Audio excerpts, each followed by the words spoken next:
Rajamahendravaram Havelock bridge త్వరలో రాష్ట్ర ప్రభుత్వ ఆధీనంలోకి రానుంది. దీనికోసం రైల్వే శాఖకు 9 కోట్లు చెల్లించేందుకు ప్రభుత్వం సిద్ధమైంది. అదే రీతిలో నిఫ్ట్, ఐఐఎఫ్టీ, జాతీయ ఆయుర్వేద సంస్థతో పాటు రైల్వే ప్రొడక్షన్ ఫోర్స్ అకాడమీ రాష్ట్రానికి రానున్నాయి. భూ కేటాయింపులు చేసేందుకు ప్రభుత్వం కసరత్తు చేస్తోంది. నిధులు కేటాయించే విషయంపై కేంద్రంతో సంప్రదింపులు చేస్తోంది. చేనేత రంగాన్ని ప్రోత్సహించేందుకు క్లస్టర్ల ఏర్పాటుపైన త్వరలో ప్రతిపాదనలు పంపనుంది. రాజమహేంద్రవరంలో గోదావరి నదిపై ఉన్న హేవ్లాక్ బ్రిడ్జిని ఆధీనంలోకి తెచ్చుకునేందుకు 9,70,00,000 చెల్లించేందుకు ముఖ్యమంత్రి చంద్రబాబు పచ్చజెండా ఊపారు. వారం రోజుల్లో ప్రక్రియ పూర్తి కానుంది. రాష్ట్రానికి మరిన్ని కేంద్ర సంస్థలు సాధించే దిశగా సర్కార్ ప్రయత్నిస్తోంది. జాతీయ ప్రాధాన్యం ఉన్న వివిధ సంస్థలు ఏర్పాటు చేయడానికి అనువైన భూములు ఇప్పటికే గుర్తించి కేంద్రానికి ప్రతిపాదనలు సమర్పించినట్లు తెలుస్తోంది. జాతీయ ఆయుర్వేద సంస్థ తిరుపతిలో ఏర్పాటు చేయబోతున్నారు.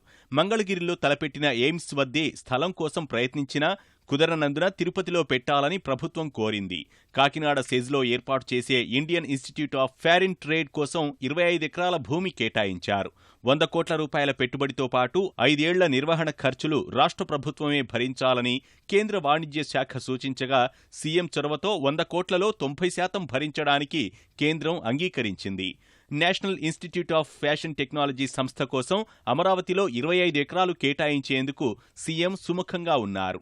అనంతపురం జిల్లాలో 400 ఎకరాల్లో రైల్వే ప్రొటెక్షన్ ఫోర్స్ అకాడమీ ఏర్పాటుకు ప్రయత్నాలు చేస్తున్నారు. తొలుత విజయవాడ, గుంటూరు పరిసరాల్లో స్థలమివ్వాలని రైల్వే శాఖ కోరింది.